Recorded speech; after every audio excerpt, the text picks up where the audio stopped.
Hey guys, welcome to my channel Wheel and Hub. So हम start करते हैं strategic management paper number 9 ADL matrix right. उसे बोलते हैं Arthur D little portfolio matrix. इसे short में हम एडीएल मैट्रिक्स भी बोलते हैं। ये एक टूल है पोर्टफोलियो मैट्रिक्स का। ये एक टूल है पोर्टफोलियो मैट्रिक्स का।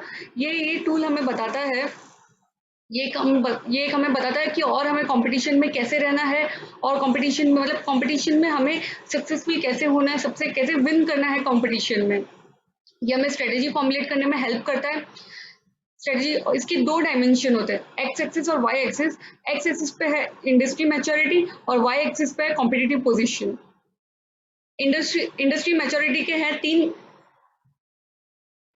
इंडस्ट्री मैच्योरिटी के हैं चार, that is embryonic, growth, maturity and aging, right?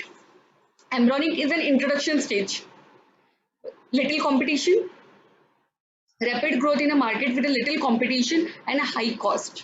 इसके सेल प्राइस क्या रहते हैं, काफी हाई रहते हैं। ग्रोथ ग्रोथ थोड़ा ग्रोथ पे है इसका। मार्केट में पोजीशन, मार्केट में शेयर काफी अच्छा है, काफी स्ट्रांग है। कॉम्पिटिटर्स को बहुत कम कॉम्पिटिटर्स है, ये कॉम्पिटिटर्स को भी टक्कर दे पाता है। फिर आया मैच्योरिटी स्टेज। ये एक स्टेबल है, the market share and market position are stable in this. Price low हो जाती है, क्यों? क्योंकि कॉम्पिटिटर्स बढ़ रहे हैं, इसमें कॉम्पिटिटर्स की एंट्री हो रही है ये एक पेज पे। फिर आया एजिंग, दैट इज थोड़ा लो हो रहा है, वो काफी बुढ़ा हो गया है, तो बोलते हैं डिमांड मतलब काफी पुराना हो गया मार्केट में ये, right? The demand of the product decreases as the companies are abandoning the market. ठीक है, कंपनी स्टॉप कंसोलिडेटिंग और लीव द मार्केट। ये एक सबसे मतलब हम जब हम कुछ नया नहीं लेके आते ना, तब ये फैक्टर आ जाता है, तब ये स्टेज आता है हमारे। फिर आता है कॉम्पिटिटिव पोजीशन। कॉम्पिटिटिव पोजीशन में हम क्या करते हैं, हमारे पांच रहते हैं, dominant, strong, favourable, tenable and weak. Dominant, the word itself it's a very strong position, बहुत डोमिनेंट रहता है। At this stage there is a little or no competition. ये एक मोनोपोली प्ले करता है, कोई भी कंपटीशन नहीं होती है। स्ट्रॉन्ग में थोड़े से कंपटीशन होते हैं, बट फिर भी ये स्ट्रॉन्ग रहता है और स्टेबल रहता है इसका मार्केट में शेयर और पोजीशन। कंपटीशन रहता है बट फिर भी ये अच्छा मार्केट में कर रहा होता है। फेवरेबल, फेवरेबल में क्या होता है, organisation enjoy the competitive advantage. Competition में रहते हैं ये लोग, बट इनको काफी फेवरेबल मिलता है, मतलब लोगों को ये प्रोडक्ट काफी फेवरेबल रहता है, लोगों को पसंद रहता है, तो ये लोग मार्केट में काफी अच्छा बिहेव कर रहे होते हैं, ये अपने सेगमेंट में काफी अच्छा बिहेव कर रहे होते हैं, तो इनसे यहाँ पे हमें कोई प्रॉब्लम नहीं होती है। फिर आता है tenable, the position of the organisation is overall market is small. यहाँ पे क्या हो जाता है, हमारा पोजीशन थोड़ा स्मॉल हो जाता है, मार्केट में और कंपटीटर्स आते हैं, वो अपनी अपनी प्लेस ले लेते हैं, जिससे हमारा कंपटीशन और स्मॉल हो जाता है। हमें कुछ डिफरेंशिएट प्रोडक्ट्स लेके आने पड़ेंगे, नए नए लेके आना पड़ेगा, कुछ नया टैक्टिक्स हमें सोचना पड़ेगा इसको यहाँ पे खुद को रखने के लिए, राइट? ये पोजीशन से हमें और ऊपर फेवरेबल स्ट्रॉन्ग में जाने के लिए हमें और कुछ नया लाना पड़ेगा। फिर आता है वीक पोजीशन। यहाँ पे हम बहुत ही स्मॉल हो गए हैं, राइट? हमारा शेयर मार्केट में जो था वो अब नेग्लिजिबल हो गया, लोग हमें इतना जानते नहीं है, भूल गए हमें। इसका एक एग्जाम्पल भी है, इसके लिए एक एग्जाम्पल दे सकती हूँ, दैट इज बाटा। बराबर, बाटा एक काफी अच्छा रिनोन ब्रांड है, बट वो काफी वीक पोजीशन पे, क्यों? क्योंकि लोग उसे इतना जानते नहीं है। लोग जानते हैं उसे, बट वो अब इनोवेटिव प्रोडक्ट्स नहीं लेके आ रहा है, स्टाइलिश नहीं लेके आ रहा है, मार्केट की यूथ के साथ नहीं चल रहा है। वो एक काफी सिंपल प्रोडक्ट्स लेके आता है अपने, तो जो बहुत ही इसके फेवरेबल वाले हैं वो इसको खरीदते हैं, वरना ये इतना चल रहा नहीं। इसका पोजीशन क्या है, काफी वीक है कंपटीशन में, ये इतना नहीं चल रहा है। लाइक मेट्रो हो गए, मेट्रो और नाइकी, ये सब बहुत ज़्यादा फेमस हो गए मार्केट में, बट ये काफ़ी वीक पोजीशन पे है बाटा। क्यों? क्योंकि ये मार्केट में फेवरेबल चीज़ें नहीं लेके आ रहा है, मार्केट की सेगमेंट के हिसाब से नहीं चल रहा है, कुछ नए नए फैशनेबल डिज़ाइन नहीं लेके आ रहा है, यही अपने पुराना पेटेंट लेके चल रहा है वो। ये एक रीज़न है, राइट? इसी को मैंने टेबुलर फॉर्मेट में क्रिएट किया है। चलो हम पढ़ते हैं इसे। हमारा स्टेज क्या है, हमारा इंडस्ट्री स्टेज है एम्ब्रॉनिक, हमारा कंपटीशन पोजीशन है डोमिनेंट, राइट? ये सबसे इंपॉर्टेंट प्लेयर है, चीफ प्लेयर है हम बोल सकते हैं इसको। मार्केट में काफी अच्छा ग्रोथ करते हैं ये लोग, बहुत स्ट्रॉन्ग बिहेव करते हैं और एग्रेसिव पुश देते हैं मार्केट को। क्यों? क्योंकि इनका एक ये लोग पावर लेके आते हैं, ये लोग एक डिफरेंट प्रोडक्ट लेके आते हैं मार्केट में, जिससे इनको काफी अच्छा वैल्यू क्रिएट होता है, काफी अच्छा इम्पैक्ट पड़ता है मार्केट पे इसकी वजह से। इनका काफी अच्छा कंट्रोल रहता है कस्टमर्स पे, कॉम्पिटिटर्स को, ये लोग कॉम्पिटिटर्स को अच्छे से टक्कर दे सकते हैं, और कोई भी कॉम्पिटिटर इनको टक्कर ना दे ऐसे ये लोग चीजें लेके आते हैं, राइट। नेक्स्ट स्टेज आ रहा है ग्रोथ। कॉम्पिटिटिव पोजीशन है हमारा डोमिनेंट। हम क्या करते हैं मार्केट में, हमारा शेयर और पोजीशन मेंटेन करके रखते हैं।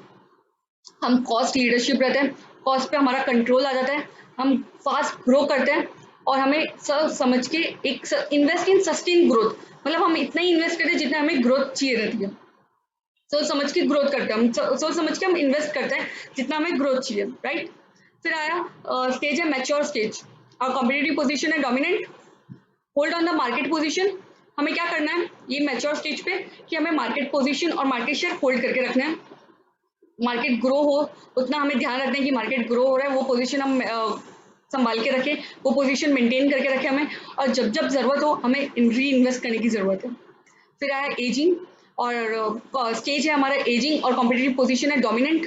हमें क्या करना है मेंटेन इंडस्ट्री को, पोजीशन और शेयर हमें मेंटेन करके रखना है कि जितना मेंटेन हो सके, और जब जब जरूरत पड़े मुझे री इन्वेस्ट करना है। ये पोजीशन काफी, मैं मार्केट में मैं मतलब और बहुत सारे कॉम्पिटिटर्स आ रहे हैं जिससे मेरी वैल्यू बहुत छोटी हो रही है, तो मुझे हमेशा वो पोजीशन मेंटेन करके रखनी है, मुझे न्यू न्यू प्रोडक्ट्स लेके आना है, मुझे रिसर्च करनी है और मार्केट में, जिससे मेरी वैल्यू क्रिएट रहे, और मुझे इन्वेस्ट करते रहना है, जिससे मैं न्यू न्यू इन्वेस्टमेंट करना है मुझे, जिससे और अच्छा मैं मार्केट में कर सकूं, राइट। कॉम्पिटिटिव पोजीशन आ गई स्ट्रॉन्ग, और इंडस्ट्री पोजीशन है मेरी एम्ब्रॉनिक, राइट। यहाँ पे मुझे क्या है, push for the market share.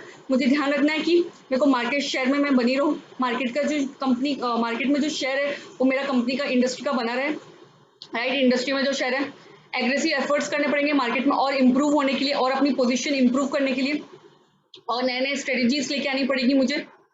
फिर आता है ग्रोथ। मुझे क्या करना है, एग्रेसिव पुश फॉर मार्केट करना है। कॉम्पिटिटिव पोजीशन क्या मेरी स्ट्रांग है, और मेरा इंडस्ट्री टाइप क्या है, ग्रोथ है, right.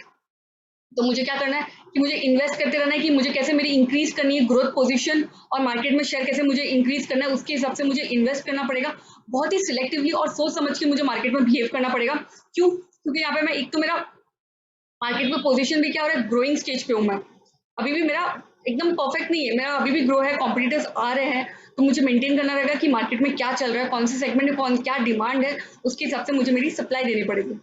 Maintain position and growth market. मुझे क्या करना है, मार्केट में पोजीशन मेंटेन करके रखनी है, दैट इज ये है इंडस्ट्री टाइप इज मैच्योर, और कॉम्पिटिटिव पोजीशन इज स्ट्रॉन्ग, तो मुझे मार्केट में मेंटेन करके रखना है ग्रोथ पोजीशन और शेयर। ये मतलब मैं बोल सकती हूँ कि मैं, एक ग्राफ आता है, आपको वो ग्राफ तो पता ही होगा कि इंट्रोडक्शन स्टेज होगा जो सबसे डाउनफॉल रहता है, मुझे यहाँ पे एडवर्टीजमेंट सबसे पहले करना होता है, राइट। फिर आता है कि ग्रो हो रहा है मेरा धीरे धीरे, मैं यहाँ पे पहुंच गई पीक पे, दैट इज मैच्योर, राइट। मुझे यहाँ पे मेंटेन करके रखनी है अपनी पोजीशन और अपना मार्केट में शेयर, ग्रो, राइट। और री इन्वेस्ट करना जब जब मुझे नेसेसरी हो, क्यों? क्योंकि मेरा डाउनफॉल नहीं है, उससे पहले मुझे वो मेंटेन करके रखना है, राइट। फिर आता है industry. Industry is ageing and competitive position is strong. मुझे मेरे डाउनफॉल आ गया मेरा, राइट। मुझे क्या करना है, मुझे एक्सपेंडिचर कट करना है अपने, जितना हो सके मैक्सिमाइज प्रॉफिट करना है, जितना हो सके मुझे अपना कॉस्ट कम करना है, मैक्सिमाइज प्रॉफिट करना है, और इन्वेस्टमेंट मिनिमम रखना है, जिससे मेरे पास थोड़ा सेविंग हो और मैं मार्केट में टिकी रहूँ, राइट। मुझे मेंटेन करके रखना है, इन शॉर्ट मुझे मेंटेन करके रखना है वहाँ पे। नेक्स्ट आता है फेवरेबल। मार्केट पोजीशन है embryonic, sorry, market industry position is embryonic. Push for share, improve market position, improve competitive advantage, invest selectively. ये क्या बोल रहा है, मुझे पुश करना है खुद को अपने मार्केट में इंप्रूव करने के लिए, खुद की पोजीशन इंप्रूव करने के लिए मुझे ग्रो करना है, और मुझे सोच समझ के इन्वेस्ट करना है। क्यों? यहाँ पे बहुत सारे कॉम्पिटिटर्स आ गए हैं, तो मुझे अब ध्यान देना पड़ेगा कि मुझे कौन से प्रोडक्ट्स लेके आना है, कौन से एरिया के हिसाब से लेके आना है, सिलेक्टिवली मुझे यहाँ पे इन्वेस्ट करना पड़ेगा, राइट। फिर आता है industry position is my growth, right.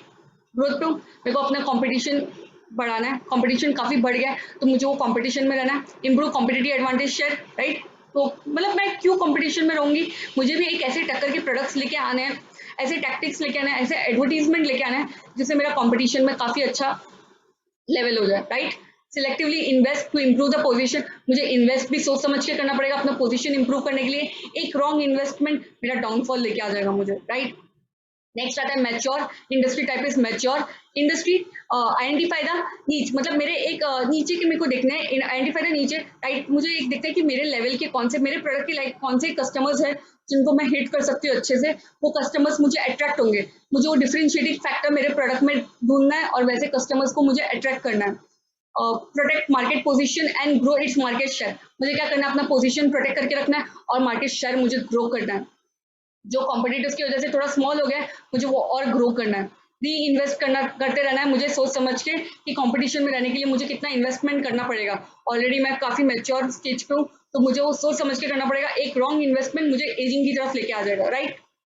आते हैं ageing, industry type is ageing, मुझे एक्सपेंसेस कम कर देना है, ऑलरेडी डाउनफॉल पे हूँ, जितना हो सके मुझे प्रॉफिट लेके आना है, प्रॉफिट रखना है अपने पास, इन्वेस्टमेंट सोच समझ के या फिर करो ही मत, या फिर अगर बहुत ज्यादा कम हो गया, हम अगर लॉस ले रहे हैं तो मुझे फेस्ड आउट विड्रॉल, चुपचाप अपना लिक्विडेशन की तरफ दिखना है, ध्यान देना, राइट।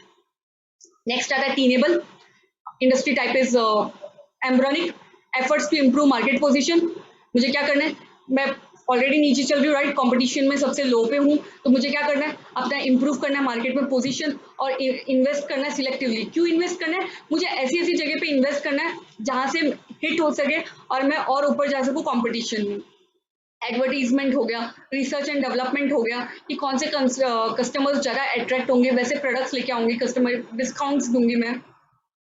फिर आता है ग्रो डेवलपर नीचे और डिफरेंशिएटिंग फैक्टर, राइट, मुझे ऐसे प्रोडक्ट्स ढूंढने हैं जो मेरे कस्टमर्स को अट्रैक्ट करे, ऐसे कस्टमर्स ढूंढने हैं जो मेरे प्रोडक्ट के लिए फिट हो, इन्वेस्ट करना है सोच समझ के मुझे। फिर आता है मैच्योरिटी, राइट, मुझे यहाँ पे भी डिफरेंशिएटिंग फैक्टर्स ढूंढना है और मेंटेन करके रखना है वो डिफरेंशिएटिंग फैक्टर्स कि कौन से फैक्टर्स कौन से प्रोडक्ट्स मेरे कौन से कस्टमर्स के लिए रहेंगे, वो एक डिफरेंशिएट पार्ट ढूंढ के मुझे उनको हिट करना है जिससे मेरे मार्केट में पोजीशन मेंटेन रहे, मार्केट में शेयर मेरा इंप्रूव हो, राइट। फेज ऑफ विड्रॉल, अगर मैं ये नहीं कर पाई तो मुझे एक प्लान आउट करना है कि फेज ऑफ विड्रॉल भी अगर वो हो तो मुझे कैसे करना है, राइट। फिर आता है ageing industry position is ageing और मैं यहाँ पे कंपटीशन में ऑलरेडी टीनेबल पे हूँ, यहाँ पे क्या करना है, या फिर फेज ऑफ विड्रॉल मुझे प्लान करना है, अबेंडन द मार्केट करना है, या फिर गेट आउट द इन्वेस्टमेंट और डिवेस्टमेंट को लिक्विडेशन प्लान करना है, अपना इन्वेस्टमेंट विड्रॉल करना है और लिक्विडेशन प्लान करना है, राइट। नेक्स्ट चलते हैं वीक, मेरा कॉम्पिटेटिव पोजिशन है वीक और इंडस्ट्री टाइप है एम्ब्रॉनिक, मुझे ग्रो करनी है इंडस्ट्री को कि मुझे और मतलब मुझे मार्केट में ग्रो करने के लिए मुझे और क्या क्या लेकर आना है, मुझे अच्छे से रिसर्च करना पड़ेगा, यहाँ पे मुझे रिसर्च की जरूरत है। फाइन, नीचे मुझे यहाँ पे ढूंढना है कि ये मेरे प्रोडक्ट के लिए कौन से कस्टमर्स ज़्यादा अच्छे रहेंगे, मुझे वो कस्टमर्स को हिट करना है, वो कस्टमर्स के लिए मुझे एडवर्टीजमेंट करना है और रिसर्च करना है कि कौन से कस्टमर्स को क्या पसंद है, कैचअप करना मार्केट के साथ, मुझे मार्केट के साथ चलना है, क्या चल रहा है मार्केट में मुझे वो अच्छे से रीड करना पड़ेगा, मुझे रिसर्च करना पड़ेगा इसके ऊपर, राइट। फिर आता है ग्रोथ, कॉम्पिटेटिव पोजीशन है मेरी वीक, इंडस्ट्री टाइप है मेरा growth, look for the way to improve the share and position, right, मुझे यहाँ पे ढूंढना है कि मैं इम्प्रूव कैसे कर सकती हूँ अपने शेयर और पोजीशन, या फिर मुझे अपना फेज आउट प्लान करना पड़ेगा कि मुझे कैसे मार्केट से निकलना पड़ेगा, मेरे पास और कोई ऑप्शन नहीं बचेगा अगर मैं ये नहीं कर पाऊँ तो।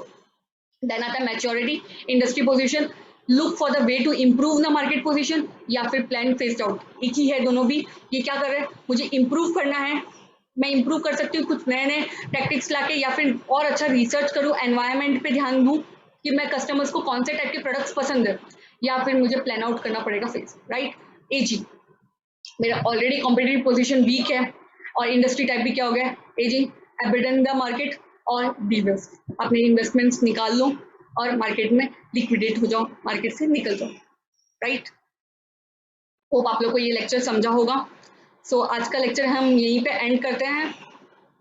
Please don't forget to like, share and subscribe to this channel. Thank you.